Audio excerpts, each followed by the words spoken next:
Welcome everyone to another session of TriTech University.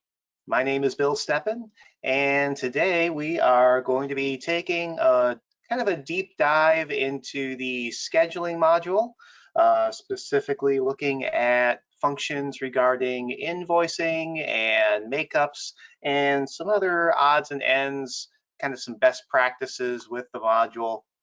And we're going to be answering your questions relating to that. So if at any point you do have any questions, feel free to go ahead and plug those into the questions box along the side. I will do my best to answer those as we go along. I will monitor that and answer them as I see them coming in.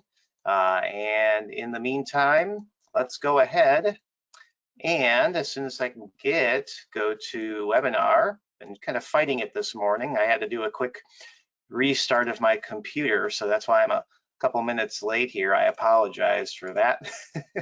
So I can get this where I want it. There we go. And make the questions box nice and big here for my purposes so that I can see when you've got any questions coming in. All right, I think we're good to go. Let's go ahead and get started. As always, my just little semi disclaimer here that I am using my music system. If you are not a music store, don't worry too much about that. The concepts are the same even if the content is not. So if you're looking for more of a general how-to with the scheduler, I already did do a webinar on that.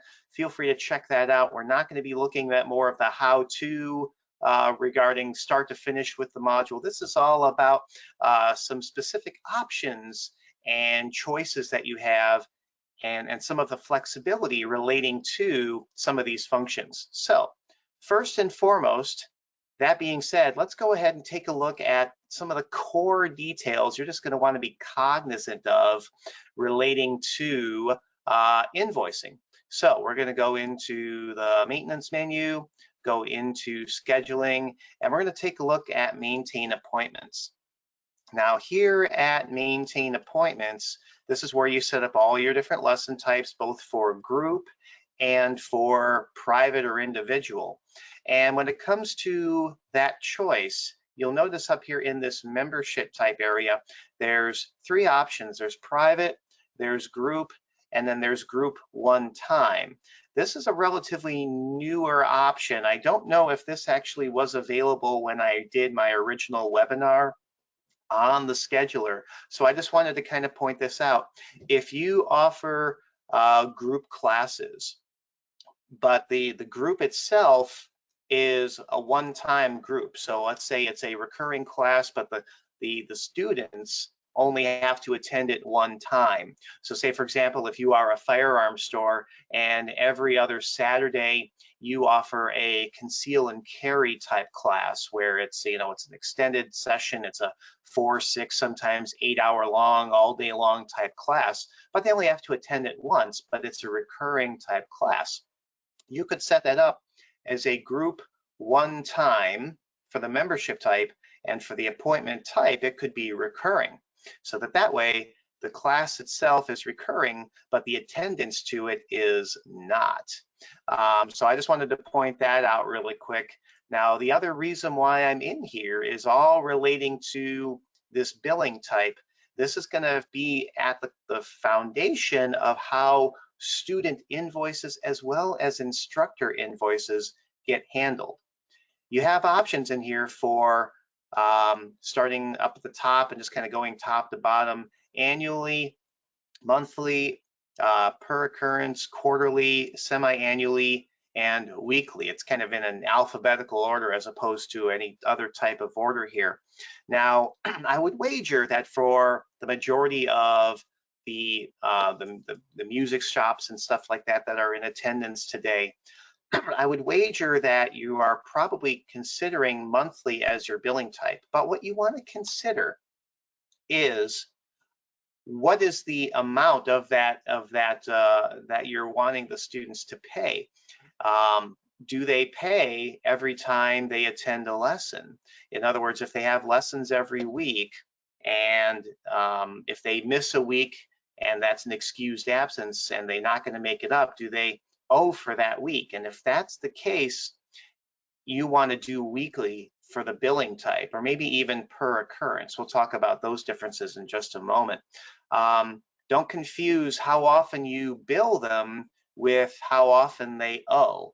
How often they owe really is what we're looking to establish here. You may invoice them one time or you may be looking to take a payment on a monthly basis. Let's say you have them pay ahead for the upcoming month, but that upcoming month may sometimes have 4 lessons, sometimes it may have 5, or so forth. And so you'd want to make sure that you choose either weekly or per occurrence. Now, per occurrences are usually better used where the appointment type is a singular appointment type. They sign up for one class and that's it. That's basically all that they owe. So just kind of keep that in consideration. Diane is asking a question here. I want to be able to email all teachers their attendance sheets in one shot, but as of right now, I have to fill in each email for each teacher for a daily attendance sheet report. I'm going to table that question for now, Diane. I'm going to revisit that at the end of the session here, because I do have kind of a checklist that I want to make sure I cover. So I don't want to derail my train of thought just yet. So hold on to that thought for now, Diane, and we'll come back and maybe get some more details of what you're specifically trying to accomplish with that. So regarding invoicing, I just wanted to again mention that this is where the core of this is coming from. Now, I mentioned that also has an impact on what you pay your instructors, assuming that you pay your instructors. Now, if you don't pay your instructors, if your instructors pay you for studio rent, then we'll talk about that in a moment here as well. But here in the scheduling maintenance, the instructor fee codes are what the amount is that gets turned around and paid to the instructors based on what the students paid. Now, again, I guess I should be highlighting that this is assuming that the students are paying you and you're turning around and paying the instructors. If the students are paying the instructors directly and the instructors are then being charged studio rent, or something along those lines, then everything we're talking about here is essentially null and void, because you don't want to reflect them as being money owed to you. So when it comes to setting up the instructor fees, again, this is how much of the student is paying you that you turn around and pay to them. You've got options here for these fees being either a dollar amount, a percentage, or an hourly rate. Now, the first two are going to be reflective of the student's amount. So in the choice of an amount where it's $20 flat, basically the instructor is going to earn $20 for every billing invoice that the student is charged, regardless of how much you charge the student. If it's a percentage, then that will be dependent on how much the student is charged as well as how often they're charged. So getting back to weekly versus monthly for those billing types, if you've got it set up as a weekly and they're being charged, let's say $30 a lesson, in my quick math here, let me just pull up my own calculator. So if they're being charged $30 a lesson, if it's a $20 flat amount, then you keep $10 as revenue. If they're being charged a percentage, then 85% of $30 would come out to $25.50 in this example. So you would be, as a store, would be keeping $4.50 in lesson revenue, assuming that type of setup. Now, the hourly rate is just basically assuming that these are these instructors of yours are paid employees, or they're essentially just going to get paid regardless of whether they're teaching or how many students they're teaching or not. That's kind of the idea with that. So that has no bearing at all really on how much the student is being charged. So just kind of keep that in mind. Anastasia has a question. Can per occurrences be converted to weekly billing after a hopefully successful one-time trial lesson? Yes, definitely. That will actually be what you may want to consider, Anastasia, is in your appointment types, you may want to have an appointment type for a trial lesson, and then that trial lesson might be set up as a singular appointment, so that way basically it's set up as the per occurrence and they just get that one lesson underneath their belt. Then afterwards, if they're going to go ahead and continue with lessons thereafter, you would go ahead and you would establish them with their other lesson type going forward from there.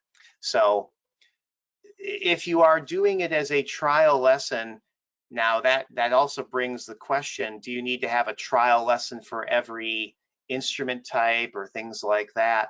So you may just want to change the invoice type on the fly when we're doing the trial. So we'll talk about that too when we get to the scheduler. So great question there, Anastasia. Pam is saying she's having some audio problems. Is everyone able to hear me? I know I was having some internet connectivity issues this morning where my audio was cutting in and out a little bit. So let me know if I am having any problems, or if you're having any problems hearing me. Tom D says the audio is good. So that sounds good. Yeah, Anastasia saying she would need to associate different teacher pay codes with each. We'll talk about that. I'll show you how you can modify those on the fly. You may just wind up with a very large appointment type table here. Now, what you can also consider there, Anastasia, is each appointment type can be associated with a grouping. So what you may want to consider there is to have an appointment grouping for trial lessons, and then the trial lessons could then be used to group the different trial lesson types for trial lesson guitar, trial lesson piano, trial lesson voice. So that's something to consider as well. Let me make sure I talk about now how this gets reflected at the scheduler itself. So let's take a look at the scheduler, because what I wanted to point out here is that this is modifiable. Let's take a look at a view schedule. So what I'm going to do, this is where I was talking about, Anastasia, if you've got a trial appointment types or a trial appointment group, when you select that, that can filter down to just the trial appointment types. And then from there, those could be associated with their respective instructors and the different fee codes. So you can have all that set up. Let me just show really quick where that is for Anastasia's benefit. In the Add Change Schedule Instructor area, you can go in to any given instructor, and on the Appointments tab, you can associate the appropriate appointment type with the appropriate fee code. So for their normal lesson types, they can have one type of fee code, and for their trial lesson types, they can have a different fee code. And then that way, they're going to get paid appropriately based on what you need them to get paid. So hopefully that makes sense there, Anastasia. Now, getting back to the scheduler itself, let's go ahead and say that someone wants to take an electric guitar lesson. Now, when someone, let's just make this a little bit bigger, just for the benefit of seeing this on screen. Let's say that someone wants to take a lesson as of today at 12 o'clock. So we can right click and say new private appointment. Now we've already selected electric guitar and we're selecting this underneath Fred Flintstone's account. So when we do this, it's already going to have the details from our electric guitar and instructor type set out here. What we could do is if we wanted to make adjustments to the individual details for this particular student at this time, we could change the fee code, we could change the billing type, we could change the rate, we could change the first due date, we can change all of these given details right here for this specific instructor and student combo regarding electric guitar lessons at 12 o'clock p.m. on Fridays going forward. So let's go ahead and select a student. I'm going to go ahead and pull up good old Mr. Anderson, and we're going to select one of his children here. Let's say it's Sarah. And we're going to go ahead and save and hit OK. So we've now essentially established, I'm going to go ahead and hit save all changes down here, that Sarah Anderson is now taking lessons every Friday at noon with Fred on electric guitar. But what I'm going to do is I'm going to right click on here and I'm going to say edit appointment. And you'll notice that at this point, you've got options for opening the occurrence or opening the series. And what I want to do is I want to say open the series, because when you open the series, this lets you go back in and make adjustments if needed to billing type, to rate, to the first due date, to all of these details. And that will have an impact on the invoicing.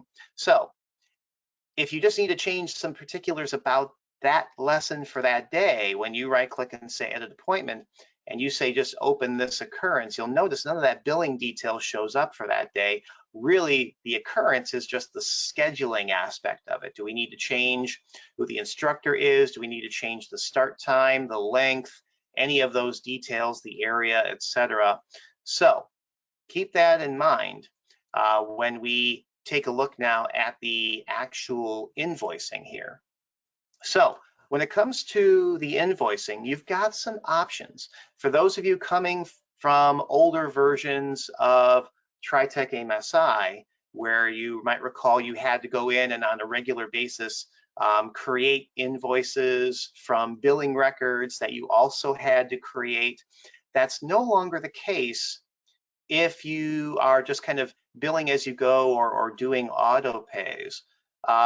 If we take a look at that customer account, I'm going to go into modules, customers, and customer history, and I'm going to pull up Mike Anderson's account. And you'll notice that without me having had to do anything special, I didn't have to go and run scheduling invoices. There is a quote unquote scheduling reference for Sarah Anderson's electric guitar lesson as of this month. Notice how it's specific to this month for the $30. However, that is not affecting the balance because this technically hasn't been invoiced yet. I'm going to talk about that in just a second. You don't have to pre-invoice to take a payment on this. If the customers are coming in and taking payments as you go, we could do that all day long. We could just go straight into an open account payment. I'm going to do that for the benefit of just speed here. And let's pull up Mike Anderson's account here. And you'll notice that it's automatically showing me Sarah Anderson's electric guitar here. And that the reason it's doing that is because it's based on down here. You can see there's a little option that says display scheduling payments that are due from now, 5/29, through this date. And it's going to automatically show through the end of the month. Now, if I wanted to take a prepayment of the upcoming month as well, I could change this date to be, let's say, June 30th. And you'll notice that that now shows me other invoices that would be potentially due. They're all listed as invoice scheduling. Do you see how that's very specific here? So keep that in mind. Now I could come in and I could take payments on those all day long, and then those would be considered paid. And what I'm going to do is I'm going to go ahead and take a payment on the 5/29 lesson. I'm going to go ahead and hit save on that. And I'm just going to say paid by cash, just to quick and dirty and done. So that is now paid. And I'm not going to worry about printing invoices or anything like that. Now, when we go back to the schedule, let's view the schedule again. Let's just bring up the whole schedule. And I'm going to right click on Sarah Anderson's appointment here and edit the appointment. I'm going to bring back the open the series option. And what you're going to see now is no longer is the next due 5/29. It's now 6/05. It's just pushed that date out. So basically what you can do is you can go in and you can take payments all day long, and it's just going to keep track of what that next due is going forward. Now, if you wanted to specifically invoice that for statement purposes, because if you mail out a statement or email a statement and you don't have those invoiced yet, you would want to actually invoice them. Let me do something really quick. Remember how when we were looking at the customer history, underneath that reference column, it simply said scheduling. Well, that's because it didn't have an invoice number yet. Let's go and take a quick look at customer history and pull up my account and go to the invoice history. And in the invoice history, we're going to see now there's going to be a scheduling invoice, and it now has an invoice number, 1007. That got generated at the time of taking that payment. So that was when it was officially invoiced, was when we took the payment against it. I see a bunch of questions coming in. Let me make sure I get through my my repertoire here, my outline, and this may in fact answer a number of these questions coming in, and then we'll go back and we'll revisit them as we go. So what I want to do for the purposes of just kind of seeing how these scheduling invoices get manipulated, I'm going to go ahead and I'm going to reverse that invoice. So 1007. So I'm going to reverse that, and I have to reverse the payments. Okay, right. So let me go ahead and do the reverse on the payment. So Mike, not Caesar. So there we go, we'll reverse that. And let's just quickly take a look at the customer's account here. So we can see now that that's showing invoice 1007. I'm going to go ahead and reverse that invoice.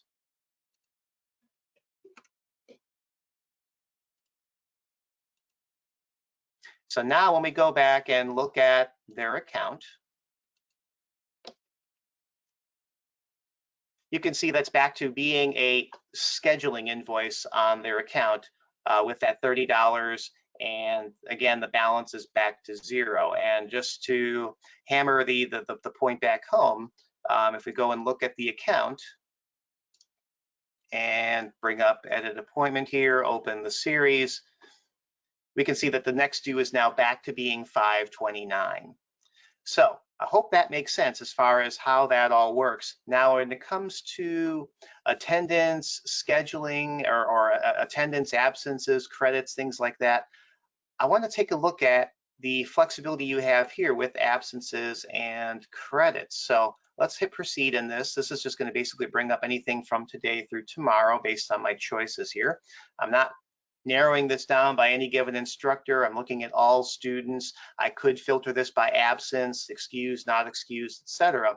But some things that you'll find in here are, first and foremost, whether or not they are absent, whether that absence would be excused, whether it's going to be not billable, and so forth. So one thing I want to point out here is you don't have to come in here to mark it as a student absent. If we go into the view schedule, where more than likely you're probably living, if you have, let's say, a lessons computer, we can come in here and we can right click and we could simply say mark student as absent. I'm going to go ahead and do that. I'm going to say that Sarah is going to be sick today, and that's an excused absence. We've got the notes there, reason sick. I'm going to go ahead and click OK, and you'll see that that disappears from there. We're going to go ahead and save that change, and that spot is available now for anyone else to do a lesson, but only as of that day. You can see how when I hover over that dark green space, it says instructor is already booked on 6/5. That's because we're looking at the current week. If we go to the next week, she's still on for that next week. So that's a quick way of seeing if a spot's available to do a makeup. Now, how can you determine if they have any makeups? Because you can't actually schedule a makeup which has its own function unless they have an excused absence to pull in. So right here is where you could schedule that makeup. You'll notice if I come in here and pull up the account, it's only letting me do that for those excused absences of the past here. So from there, I could select that, and it will basically plop that right in there as that makeup. Now I'm going to revert that, so I don't want that to save, because what I want to show you is how you can see if a customer has any absences available on their account. Let's go ahead and take a look at a student record. I'm going to click into Add Change Schedule Student here. Pull up again, Mike Anderson. By the end of this, you're going to be sick of me saying Mr. Anderson. We're going to select Sarah, and you'll notice down here, we've got the option here for that recurring account, that recurring lesson. So Sarah Anderson's electric guitar started on 5/29, has no end date. It's every Friday at noon. If I right click on here, you'll see there's a history option. And here in the history, we can see up at the top how many absences they've had, how many excused absences they've had, and how many makeups we have scheduled for them. And then the absence history is down below. So that's a quick way of seeing if you wanted to see that absence history. Before I get too far down the rabbit hole of absences, I do want to address the elephant in the room, because I know some of you have asked about whether or not you can control the number of available excused absences that a student can register. And you can. Underneath system variables here in the program, if we take a look at scheduling variables, and it would help if I can spell scheduling correct. There we go. There is a variable in here called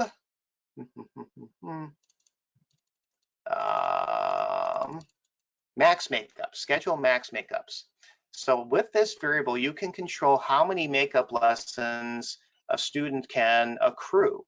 It's a two-part variable. The first part is how many number of allowed makeups the student can have, how many excused absences they can make up.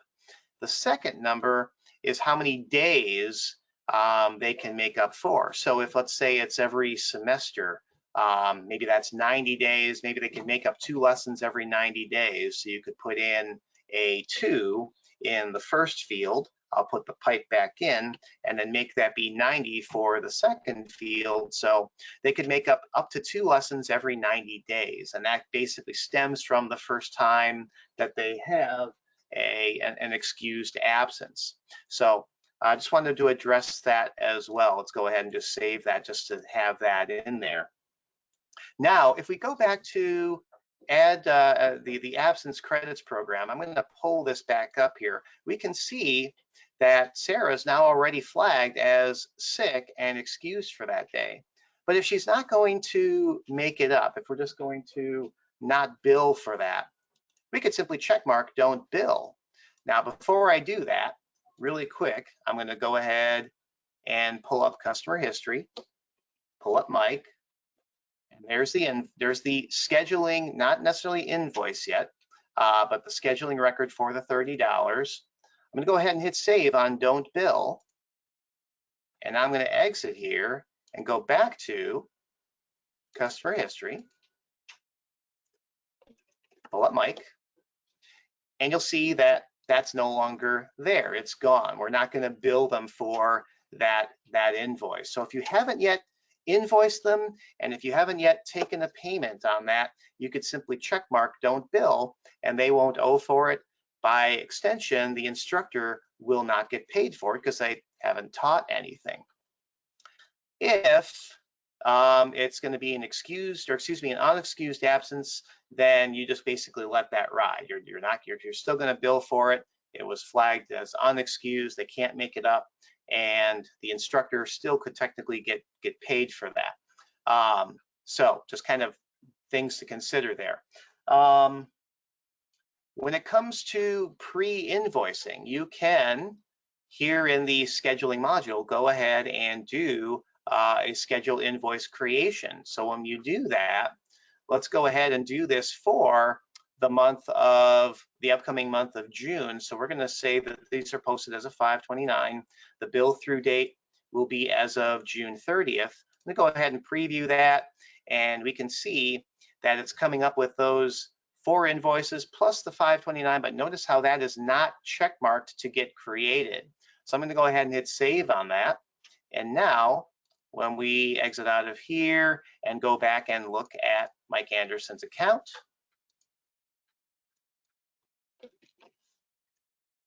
we're going to see those 4 invoices, and they now reflect a balance on the account here. So that would be how you could have those available for when you are doing any kind of statement production, statement runs. When you go in and do a print OA statements in the report section, you would need to make sure that those are going to be invoiced if you're going to be either including scheduling invoices or doing scheduling invoices only. If they're not yet invoiced, then they're not going to show up on a statement. So something to bear in mind with that. Once they are invoiced, that's basically they are on the account as an amount owed. So you wouldn't be able to go in and not bill them. But what you could do is, let's go back into absence credits and pull this back up. Let's actually do this for the following week here.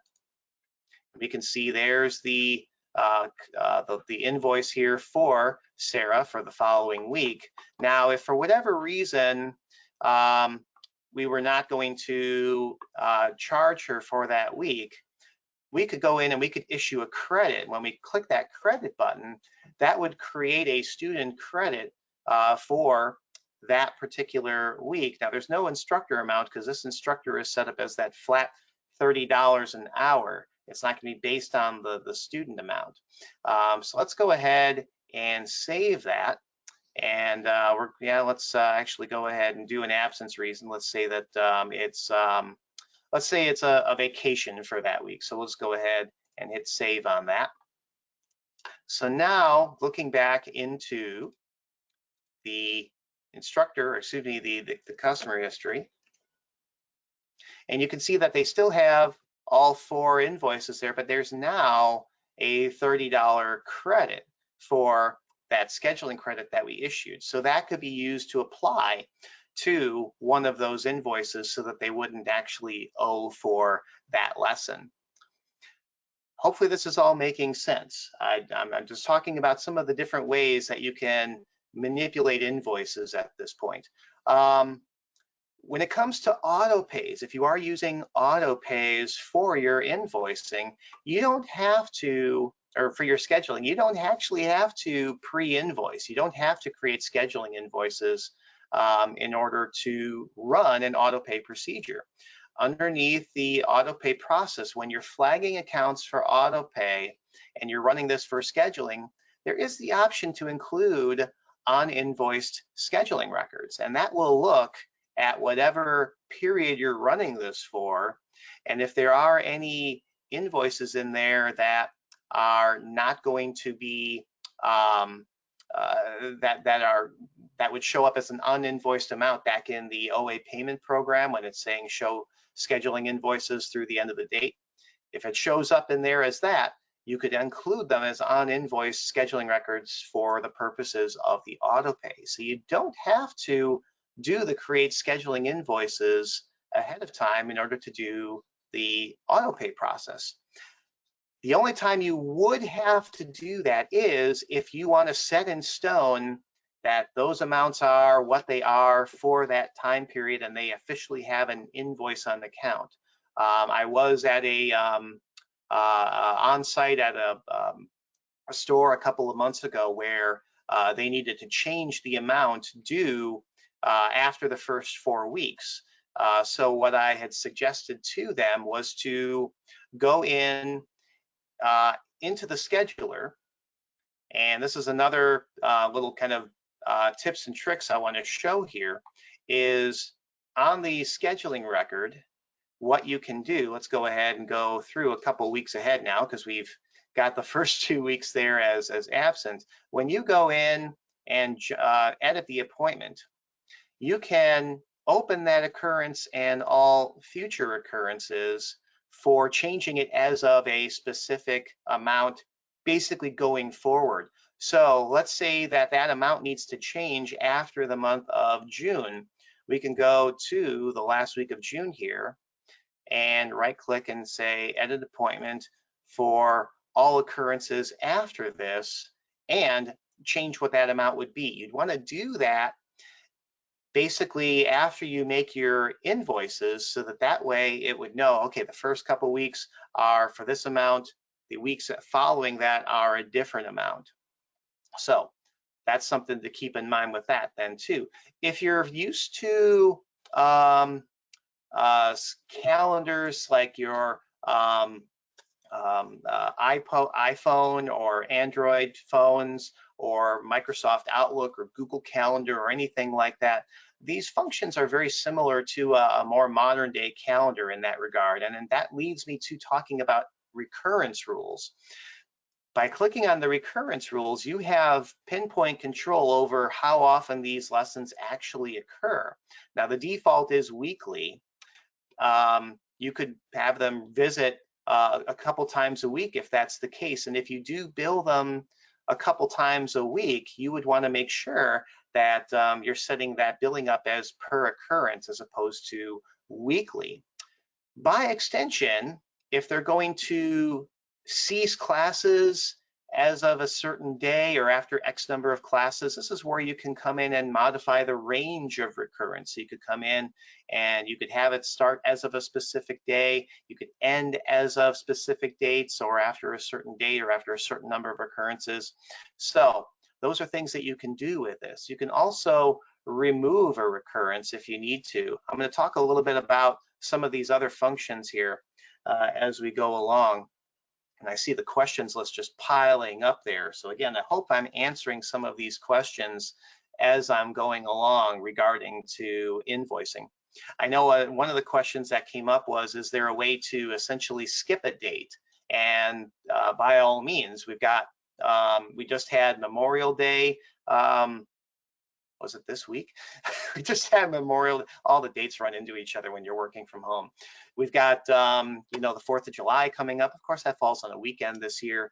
But there are dates throughout the year where you probably are not open and where lessons could potentially fall on. In the scheduling module, you can do what's called billing exclusions. So in the add change billing exclusions program here in the scheduling module, you could come in and we could say, for example, 4th of July, and the date range is going to be July 4th through July 4th.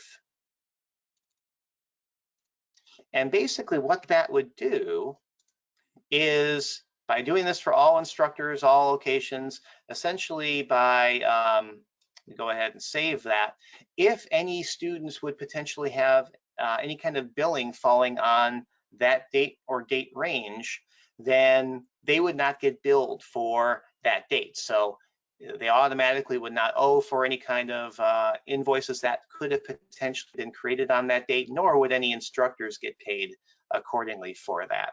So I did want to mention that. As you saw, this could be done for a range. So if the end of the year rolls around and you've got Christmas breaks or spring breaks or any kind of breaks like that where it's an extended range, then by all means you can shut that down so that that way they're basically not going to get billed for those time periods. Let me make sure I'm hitting all of my notes here. And then a couple of other things I do want to talk about a little bit right on the student account. And then I believe I'm going to spend the rest of the time answering questions that you're specifically having.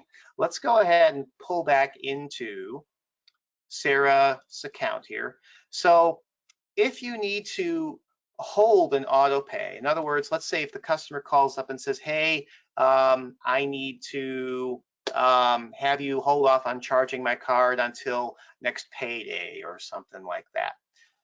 Not a big deal. You can come in and you can put an auto pay holding date on their account to be whatever date they want. Now, what that will do is it's not going to exclude them from owing those amounts that would be potentially due up to that date. What that will do is that will hold them so that those and any other balances up to the auto pay hold date will get run as of that date.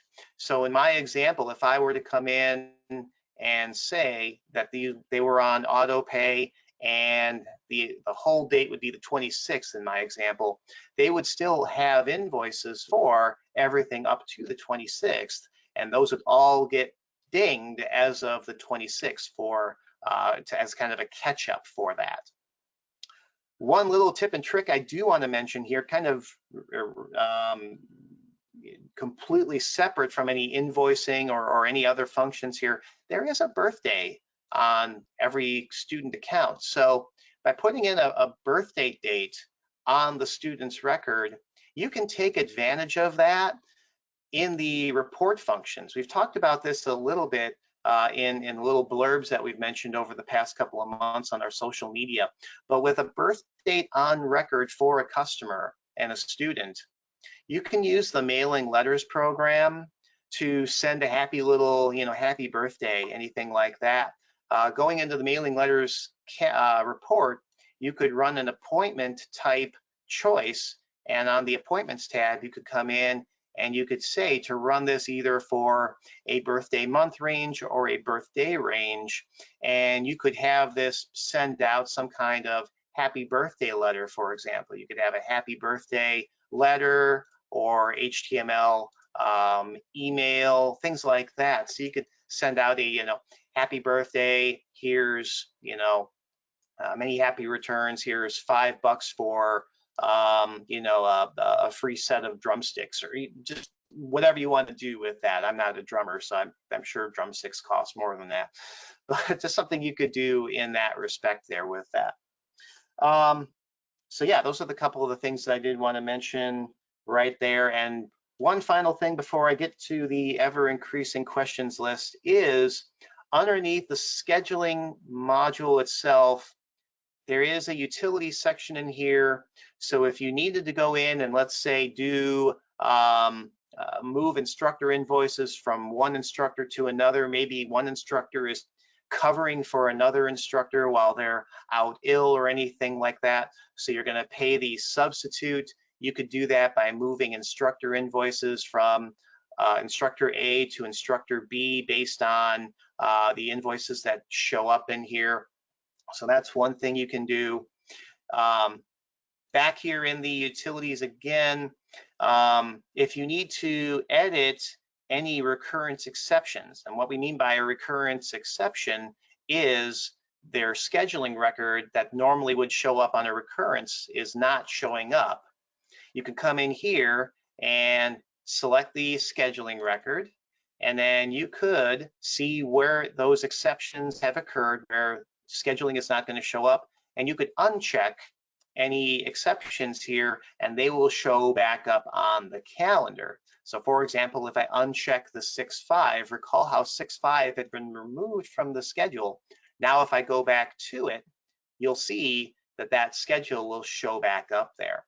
So I wanted to mention that as well.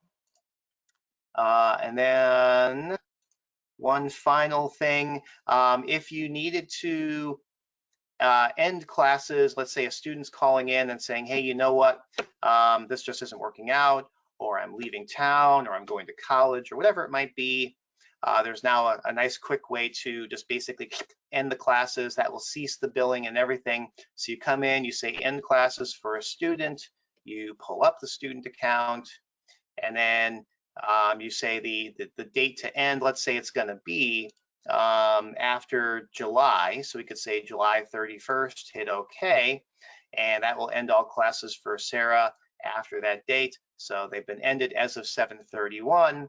Now when we go back to the schedule and pull up that occurrence here, so let's go ahead and find the account there, and okay, it's not showing up. So but basically they'll be done as of that date. So nice quick way of taking care of that. I believe those were all of the things that I wanted to talk about here. If there are any questions on any of these other functions, definitely let me know. But I want to take the last 15 minutes or possibly even more to address some of these other questions. So going back up to the top of my list here, Getting back to Diane's question, I want to be able to email all teachers their attendance sheets in one shot, but as of now, I have to fill in each email for each teacher for daily attendance sheet report. So I'm assuming, Diane, you're referring to some kind of report here in the scheduling for, I'm going to assume, an attendance sheet by instructor. And I'm assuming you're trying to do this as an email to them. If that's correct, let me know. So there's really not a way to do an email of this short of, because this really isn't meant to kind of be emailed to the instructors directly. This is more meant to do like a printout that they would then have available to them when they come in. So yeah, if you were doing this as an email, then you would have to select the instructor, and then when you get to the output option here, you would have to do an email at that point. So Diane, if that's the case, what I'm going to recommend to you is, because I can't think of any other way to do that really, I would recommend giving a call into our technical support and asking them if there would be a way to do this, to have a checkbox option here for email output. So much like we have in our other reports that can be emailed out on the fly, such as OA statements. In the OA statements report, there's an option to enable email. I would see if something like this could be added to that report. So by enabling and having an enable email option, we could then, and this is me not speaking from any kind of programming stance. I never got past basic in 4th grade. So I don't know how simple or complex this would be, but I do know that in the schedule instructors section, we can have an email method and email on file for them. So that being said, we should be able to tap into that for that report of attendance sheet by instructor. By having an enable email option here, we should be able to then have this just get sent out for the individual instructor sheets for each individual instructor. So hopefully that makes sense. I apologize if I'm way off on my assumption of what your question was, but just let me know if I'm off. I'm going to keep right on going down the list here and just catch up on these other questions. So, and again, hopefully I was able to answer some of these as we go. So we're getting back to Anastasia's question regarding the different teacher pay codes for each of those different lesson types. Hopefully I answered that. Let me know if I did not. Linda has a question. Our singles rate is higher than weekly rate for monthly tuition. Can we convert that single trial lesson to part of a monthly tuition after the lesson, but before invoices are actually created and sent? So by using that, I would say no, because if I remember correctly, even though we're manipulating the options when you go into the view schedule and you say this and all future occurrences, and of course they're not there anymore. But you'll want to make, long story short, Linda, you're going to want to invoice up to basically the date that that the trial lesson rate would occur. And then you could go in after that point, after you've invoiced, you could then right click and say, edit the this and all future occurrences and change the rate there along with the instructor fee if necessary, so that way they can be the correct rate going forward. Hopefully that makes sense there, Linda. Thank you so much for the question. Can that billing be changed after the lesson occurs? Technically, yes, as long as it hasn't either been invoiced or paid. As you saw, we could actually go in and essentially adjust the amount at any given time. In fact, let me do this. Actually, let's bring the schedule back up. I'm going to go ahead and put a lesson back in here. So let's just go ahead and throw in another, let's do a bass guitar this time. for Sarah. So we'll go in and then put that in there, and we'll just say yes to that. And so now back in that absence credits program. So basically in here, I'm actually, I apologize, Linda. I'm thinking of a program back in the earlier versions, or version 11 and older, where there was a spot where you could put in a new student and instructor amount. That is not, in fact, in this program. So I do apologize. I'm back thinking ahead. I've got too many years of different lesson programs rolling around in my head. But technically, you could change that after the lesson occurs, as long as you just go into the schedule, bring it up, and you can edit that and just change the amount right in here by opening the series and putting in whatever you want for the rate there. And then that will be reflected back in the OA payment program. If it has been invoiced, there's not going to be a way to change it after it's been invoiced. You would either need to reverse that invoice and then re-invoice after changing the rate, or manipulate it in other ways. For example, if the rate's going to go down, you could feasibly just have a partial payment made with an internal payment method, such as a miscellaneous income account or a miscellaneous income credit.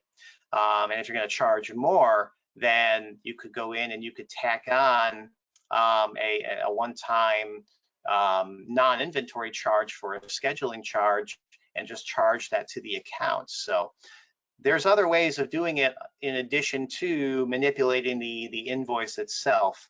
But as long as it hasn't been officially invoiced yet, that's always available to change right in there. So again, hopefully that makes sense. Diane, getting back to Diane, I didn't think you could take a payment on anything but the first schedule invoice. What if you want to skip a date?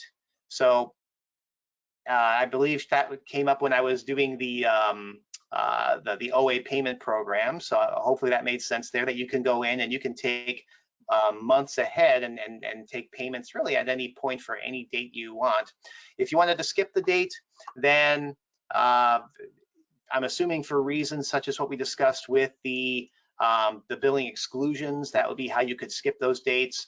And as we saw with the billing exclusions, that could be done by date ranged, by instructor, things like that. Not necessarily by student, but that would be where you could go in and do the, when we go into edit and take a look at the recurrence, that's where you could do a remove recurrence. So you could go in and essentially just remove that individual, or not that individual, I guess that removes the recurrence entirely. But yeah, I would say use that billing exclusion, or alternatively, you could just make the, you could actually go in and just do a credit to remove it as well. Anastasia, getting back to Anastasia, if that parameter is set, and I'm assuming at this point she's referring to the parameter of the makeup lessons, can it be overridden at time of creating the possible makeup? That is an excellent question, Anastasia. I do not recall if that could be overridden. It's been a while since I've tested that, so I would have to do a test and get back to you. So let me just make a quick note. Make up cap override. So let me do that, and I will send you an email when I have a chance to test that out there, Anastasia, and get back to you. If it was set up for pay instructor amount, would it pull out of available payments for instructors? If it was set up for pay instructor amount. Are you referring back in here to the absence credit program by chance, this here? Because basically this, if that's what you're referring to, that would be an instructor amount to credit. So it would actually offset an amount that the instructor would get paid. So that would not be how much the instructor is getting paid, but rather that would be reducing how much they would get paid, assuming we were just crediting them for a lesson that never occurred. We would want to pay the instructor in those situations. So hopefully that makes sense there, assuming I'm reading the question correctly there, Anastasia. Excuse me. Tom D has a question. If a student prepays for a lesson and then quits, does AIM reimburse for future lessons, or must they be credited prior to ending the recurrence? Technically, they're not going to get any kind of reimbursement. So you would want to go in and go into the absence credits program and go in and create those credits if they have prepaid. You could do that at any time, even after they've quit. So you could do that through the absence credits program there, Tom. Linda has a question. If an excused absence is turned into a not billed or credited lesson, does it still count as one of the maximum excused absences allowed for that time period? That is another excellent question there, Linda. I will have to test that because I don't recall ever having tested that myself. So I will look into that as well and get back to you. These are excellent questions. Thank you so much. Annette has a question. If an exclusion date, excuse me, is something that a student wants to reschedule on another date, can that be changed for that student? Or if the teacher is offering alternate dates to teach? Technically, yes, although because they're not absences per se, they're just not actually going to exist. My recommendation would be to go into the schedule and basically insert that on an as-you-go basis. So we could go in, let's go in and onto Fred's account, do a new private appointment for, let's say, for a flute.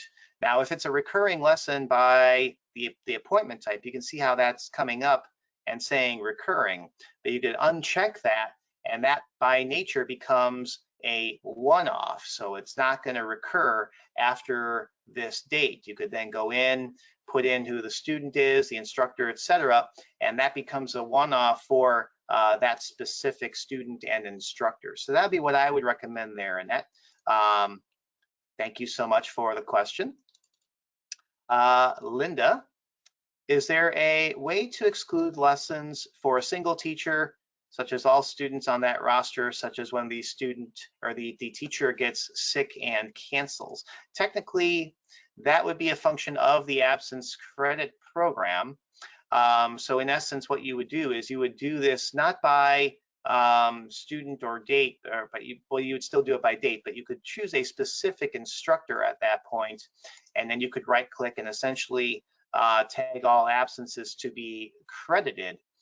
So by doing that, that essentially, you could also do the excused, and basically because they're not going to need to show up for that day. So by marking all as excused, marking all as credited, they're not going to have to show up for that day. They also will not owe for that day. If they've been pre-billed, then they will have a credit on the account. That credit will then also offset what the instructor would get paid for that particular stretch of lessons. So yes, through that process there, Linda, that would be how you can do that. By extension, if they are just going to be taught by someone else, then that would be where you would do the move instructor invoices. So they're still going to have their lesson. It's just the instructors, a different instructor is going to take the credit to get paid for those instructor invoices. So that'd be one way of doing that in as well. Now I'm getting to some replies from earlier questions. So Diane is saying yes, but they are not coming in now.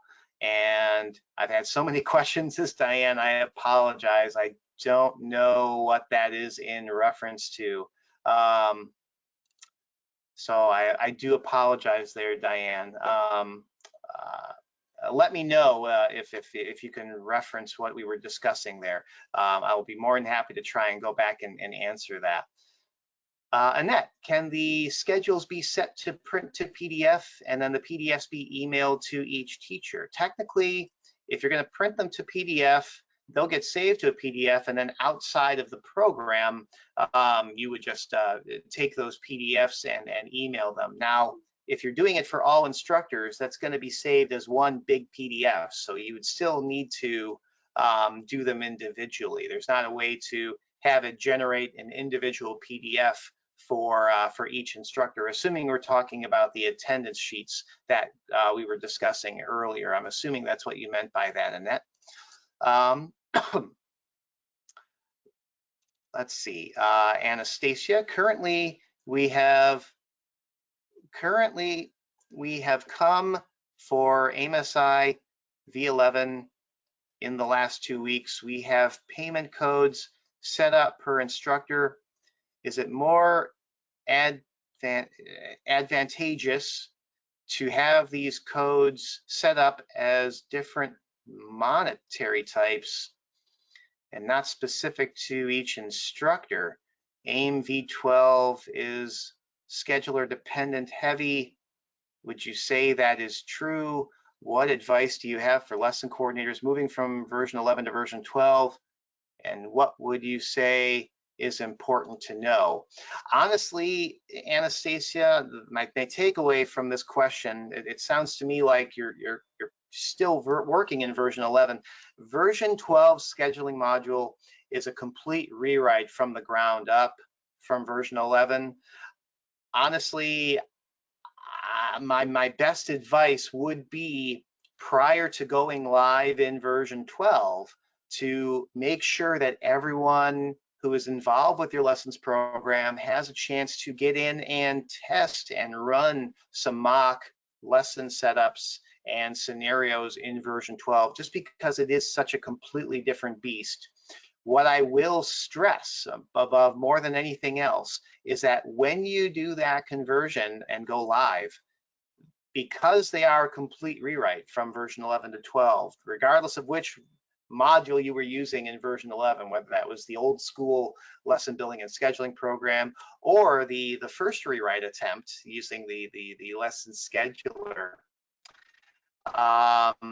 Either way, when you do that conversion, those invoices that come over from 11 to 12, they are not going to be able to be modified in any way, shape, or form. You're not going to be able to reverse them. You're not going to be able to adjust them. So the number one advice, apart from learning the system completely independent from version 11, is to make sure that all the ducks in a row are in a row as far as that student and instructor history when you do that conversion. Because once you make the jump, they are what they are, and anything that you would have to manipulate otherwise is going to have to be done externally of those invoice histories for students and instructors. So that would be my number one recommendation. Well, numbers 1 and 2. Tom V, if a credit is created, can it be automatically applied to that lesson invoice, not the oldest lesson invoice? Let's actually just take a look there. I don't see a function for automatically applying. I could see potentially, and again, this is me thinking out loud, where there might be able to have like a checkbox down here for automatically apply credits to the invoices. So I would bring that up with technical support. If any potential changes you'd like to see. This is how we get to version 12 and beyond. We'd have never gotten past version 1 without the user feedback from all of our client base. So anytime you see a situation where something like that could be helpful, definitely give our support team a call. And I would recommend, Tom, to inquire about that to see if when a credit is generated for something that's already been invoiced, if that could just simply offset and pay down the original invoice so that they wipe each other out. Thank you so much for the question there, Tom. And everyone, these are all great questions. I appreciate the feedback. It's much better than just talking to a screen. Okay, Diane, since the teachers are not coming in, I needed to email schedules, and I did approach tech people, and I think they disregarded the ability to be able to do it. Unfortunately, and with 35 teachers, this is a hassle. I would verify that the intent was understood.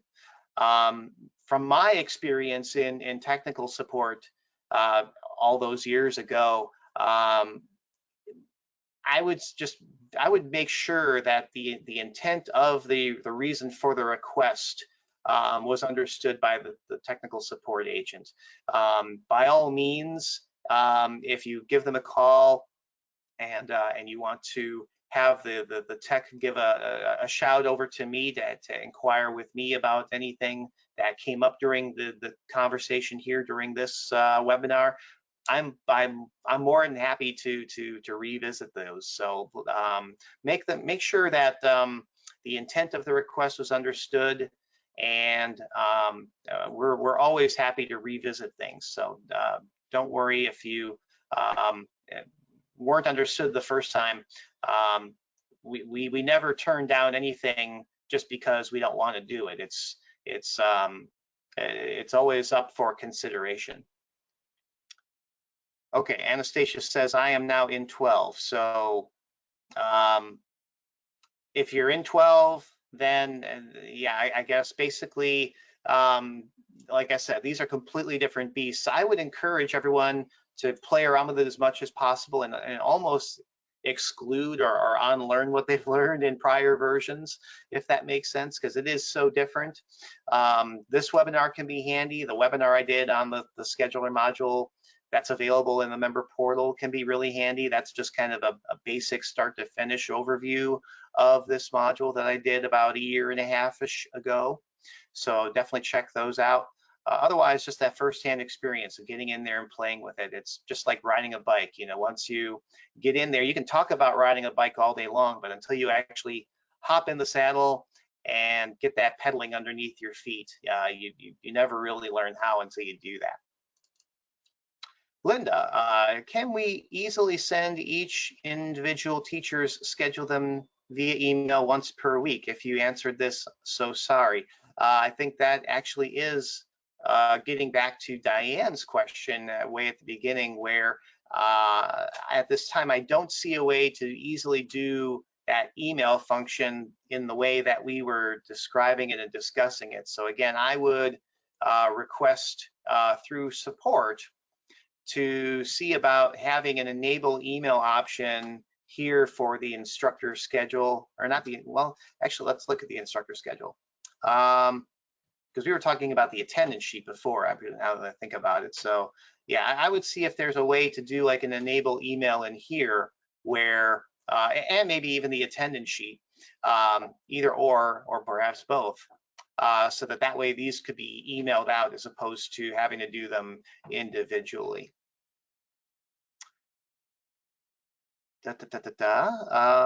Just still playing catch up here with the questions. Okay, so Anastasia, I am doing that as fast as possible. I'm assuming you're talking about getting people involved with version 12. It was the old school version for a long time. Thanks, I need to wipe that info. It's very screwed up now. And yeah, I honestly don't blame you. The lessons module, the original one, it was kind of cumbersome. It was kind of cumbersome just because of how much flexibility we needed to bake into it at the time with the resources available. Hopefully people find this new revamped version much more fluid, much more intuitive, since it is going more along the lines of a modern calendar. Let's see, Anastasia says technical support will be needed extensively due to lots of information behind transferred to version 12. I need serious assistance. How would you broach this problem if you were me? We're always able and willing to work with direct data. So if we're having a serious problem with this transfer data, Anastasia, support can by all means request a copy of your data that we could then go in and look right into locally, as opposed to trying to do everything over a phone call or a remote session. So that would be what I would recommend looking into to see about making sure that we get all of your questions taken care of there. And then Diane says, thank you. So I've gotten to the end of the questions. Hopefully I was able to answer them all. I know that there's definitely going to be some phone calls into technical support from the attendees today, and possibly those of you who are watching this recording afterwards who maybe have had some of those same similar questions. But with this being a brand new rewrite, these types of questions are probably more par for the course than they are otherwise. So with this being essentially brand new with version 12, definitely let us know. These are going to be all great suggestions for making these things available. As you may or may not have noticed, we are now at the point where we're doing weekly updates to the program pretty much every Wednesday or Thursday. So we are able to take these suggestions, get them turned around very quickly, dependent on the nature of the programming behind the scenes, and get those updates rolling out once a week, or even sometimes more often if it's a critical type of situation where something's discovered that actually is a game breaker for daily retail. So communication is key. Give us a call for anything we can do, and let us know how we can help you out, and we'll make it happen. I appreciate everyone's attendance today. Linda, I know this was your request back on the day a couple of weeks ago for this webinar, so hopefully this has been helpful for you. Let's see, actually there's a follow-up to that. Could you consider a webinar on the way our teachers are paid in connection to this program? Definitely. When it comes to paying of the instructors, it seems like every store does it a little bit differently. So yeah, I can definitely talk about the ways in which instructors get paid. It'd probably be a much shorter webinar than this one, but it'll be a much more focused one too. So yeah, definitely we can make that happen, Linda. I will make sure that that gets on the calendar for June. If there are any other webinar suggestions that you'd like to make for me, my email is always open, and I always check my email. training@tritechretail.com is where to send that. I do have those follow-ups with Anastasia and Linda, so I will be reaching out to you to make that happen. We have a couple of webinars coming up next week. We're doing a covering of sales exceptions and purchase order worksheets.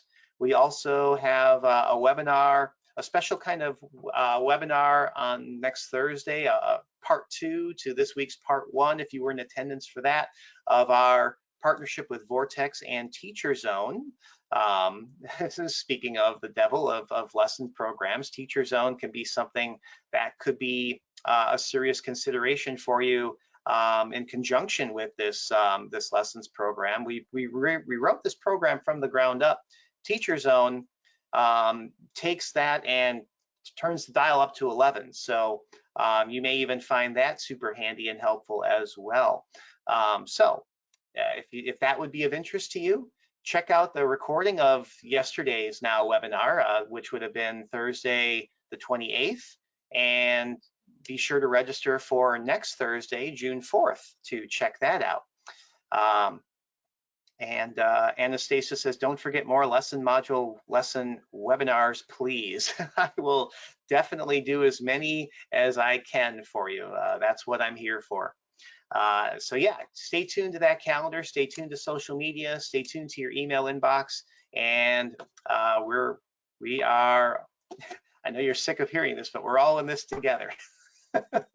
COVID or otherwise. So thanks everyone so much for your attendance today. Thanks for all of your great questions.